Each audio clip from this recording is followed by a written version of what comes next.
This comp lets you risk-free get unlimited ults, and on defense, makes it so the attackers cannot rush ever. And the important part is this isn't anything overly complicated. It's coming from simple util that make orb grabbing unpunishable, and stall that cannot be brute forced because of EDG's agent selection. Once you see it from this perspective, you can understand why EDG went 3-0 with this comp in kickoff. This comp works mainly because any map where you can cycle orbs is insane for Phoenix. This comp with Sage slows and Astra stun/suck make any sort of trap setup nearly impossible to punish the orb grab. So the conventional trap setup with Omen Blind and Neon Stun off orb contact cannot be followed up with due to the slow orb. The constant rotations of grabbing orbs, rotating, grabbing orbs, planting, and getting kills creates a loop of unlimited ults. Something that is hard to achieve on a lot of other maps. Not because of the agent, but because of orb placements that's more likely to be punished. That's why we see EDG default a lot of times and grabbing orbs start of round. Therefore, when they play this map, their ult economy is so absurd. Every buy round other than one, EDG had the possibility to use an ult to strengthen their executes. On rushes, you might think grabbing the orb will give away your intention,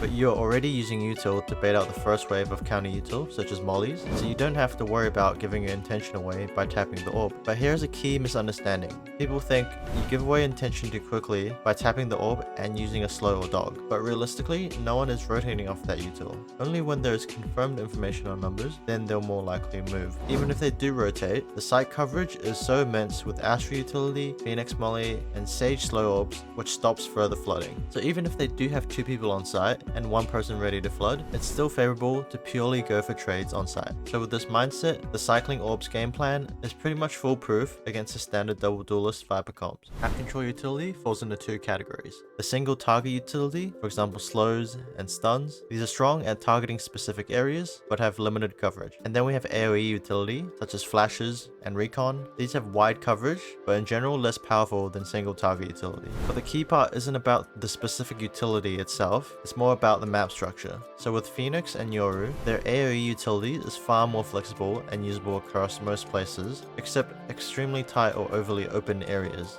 On Corrode, this is amplified. So the left side entry is very open, and the right side has an excessive number of angles. If you rely solely on single target control utility, the left side can't be fully covered, and the right side angles can never be fully cleared. I'm sure everyone has experienced clearing elbow, but there's still being someone that kills you. So you can compare this to Haven. There are many angles before getting to site, but the difference is commitment cost. On Haven, the first contest zone is relatively 50-50, and attackers can take that space, then back off. But on Corrode, once you commit into these multi-angle zones, it's almost like sunk cost fallacy. So that's why large coverage AoE utility are great for flexibility, so when you already use so much util to clear elbow, you can just use 1 or 2 AoE util to get onto the side now. This is also why we see standard comps need to invest so much utility, which might already be depleted by taking the multi-angle areas. That's why Phoenix and Yoru are effective here. To put it into perspective, if you put Phoenix and Yoru on Icebox, the results might not be as good, because AoE coverage is denied by super excessive map structure and site space at B being too open, making it also counterintuitive. Therefore on Corrode, you don't need to always lock Neon or Waylay like the meta suggests. The map structure supports other picks.